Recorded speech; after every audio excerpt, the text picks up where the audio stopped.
Bonjour à tous, alors aujourd'hui je vous propose l'exercice 4 du CRPE 2016, donc le concours de recrutement des professeurs des écoles.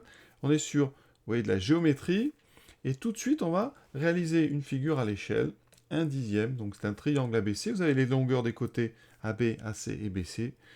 On va faire ça nous sur GeoGebra pour que ça soit bien précis. Pour vous, il vous faut évidemment un compas. On lit le texte quand même en détail, donc ABC un triangle, vous avez les longueurs des côtés. Alors 65 cm, évidemment, sera trop gros pour dessiner ça, trop grand pour dessiner ça sur une feuille, donc on va faire un dessin à l'échelle 1/10. 1/10, ça veut dire quoi? Ça veut dire que les grandeurs réelles, donc celles qui sont données, mais il va falloir les diviser par 10 pour votre figure. Donc ici, donc sur la figure, AB sera donc 6,5 cm. AC 5,6 cm et BC 3,3 cm. Alors pour ça, donc on va d'abord commencer par tracer un segment. On va faire un segment d'une longueur donnée. Donc ici, longueur 6,5. Ça sera notre segment AB, vous voyez. Donc je vais juste enlever à chaque fois l'étiquette. Ensuite, qu'est-ce qu'on fait? On prend un compas.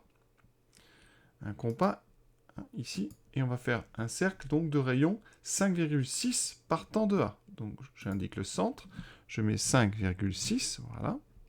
Ok, ça me donne mon cercle. Ensuite, je me place en B, et je fais un cercle de rayon 3,3. Et vous avez ici, vous voyez, deux intersections possibles, donc deux figures possibles. Donc là, je vais créer mon triangle. Alors je vais le... Voilà, vous avez donc une première version ici. Voilà. Et vous avez une version en dessous avec un deuxième point. Hein, d'accord? Donc là, je vais le faire en couleur. Donc voilà. Les deux triangles que vous pouvez donc représenter.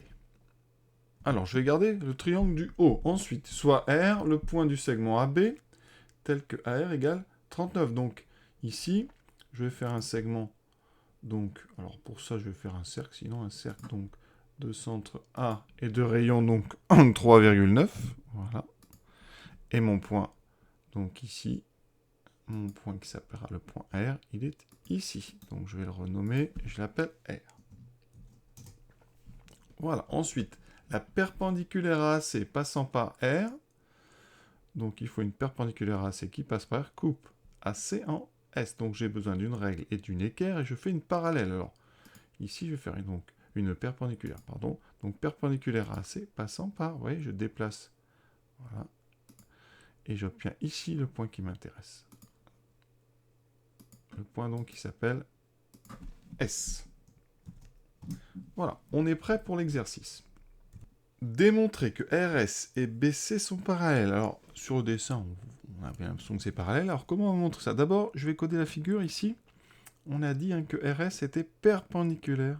Ici, à AC. Donc, on a un angle droit ici. Donc, si vous voulez montrer que eh bien, ces deux droites-là sont parallèles, RS et BC, eh bien, ça serait bien de montrer ici. Voilà. Est-ce qu'on a un angle droit ici en C?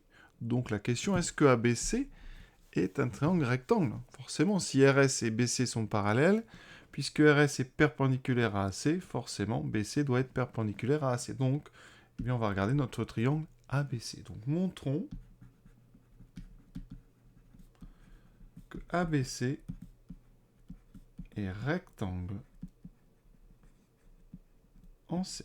Pour ça, je vais calculer, donc, je vais essayer d'utiliser donc la réciproque du théorème de Pythagore. Donc, je calcule AB carré. C'est censé être l'hypoténuse, donc ça fait 65 au carré. On prend les vraies grandeurs. Ensuite, on va faire AC carré plus BC carré, c'est-à-dire donc 56 au carré plus 33 au carré. Voilà, on va prendre une calculatrice. Et vous voyez que dans les deux cas, ça fait 4225. 4225, 4225. Donc, AB carré vaut AC carré plus BC carré. D'après la réciproque du théorème de Pythagore, le triangle ABC est donc rectangle en C. D'accord? Conclusion. Donc, BC est perpendiculaire à AC. RS est perpendiculaire à AC. Donc, la droite AC. Donc, BC et RS sont perpendiculaires à une même droite. Donc, forcément, propriété. BC est donc parallèle à RS.